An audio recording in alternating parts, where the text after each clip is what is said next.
fuego, que significa el eterno movimiento del universo, y reconciliando las fuerzas opuestas de la oscuridad y la luz.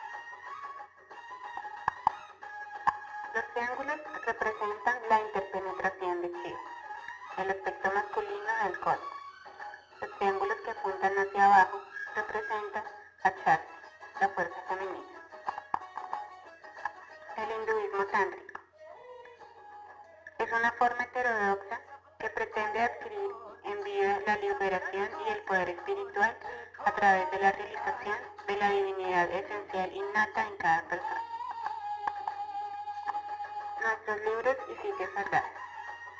El conocimiento de que este espíritu, que es esencialmente uno, está en el propio cuerpo y en todos los demás, es la gran finalidad o la auténtica sabiduría de aquel que conoce la unidad y los verdaderos principios de las cosas.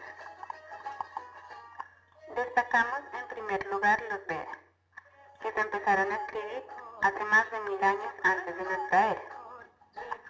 Destacamos en primer lugar a los Vedas, que se empezaron a escribir hace más de 1000 años antes de nuestra era.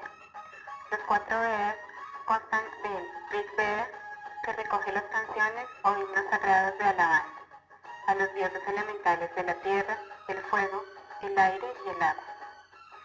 El Sama Veda, que reúne las melodías y los cantos entonados por los sacerdotes durante los rituales de sacrificio. Los Daur Veda, o fórmulas sacrificiales, y por último, los Sata Veda, que fueron añadidos con posterioridad y contienen cantos, hechizos y cantos de exorcismo. Nuestros lugares sagrados.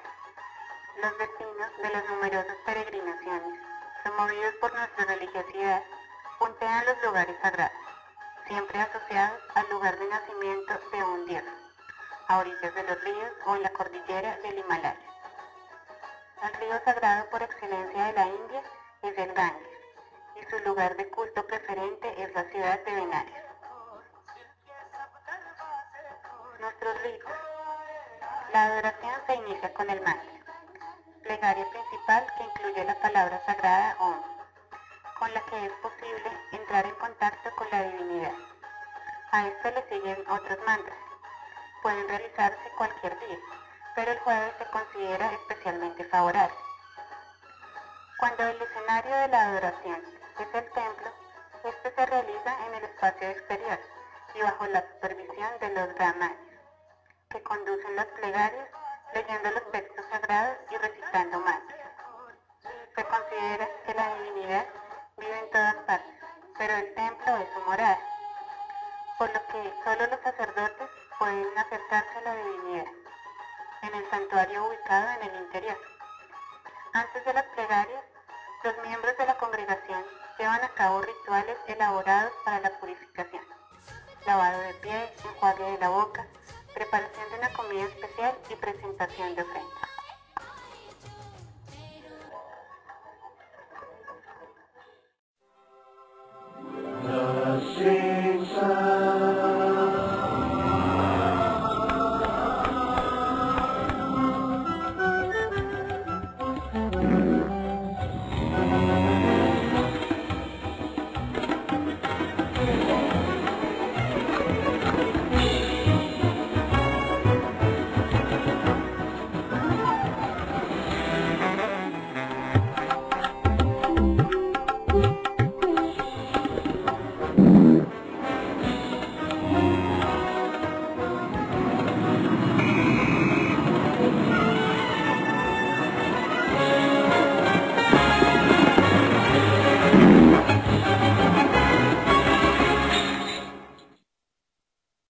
La fundamentación del hinduismo aporta al aprendizaje actual desde la concepción misma de los valores como centro de la creencia. La bondad y la verdad son bases fundamentales en la formación del individuo y mediante la fe se aleja al ser humano de las ataduras terrenales. De esta manera, los hombres pueden llegar a ser libres siendo autogobernantes de sí mismos, de sus emociones, pensamientos y acciones. Aunque en nuestro entorno actual la práctica del hinduismo no es común, consideramos un aporte valioso de dicha cultura religiosa la importancia de dedicar un espacio de nuestras rutinarias vidas para detenernos a meditar y reflexionar como una forma de evaluar el sentido de nuestra existencia.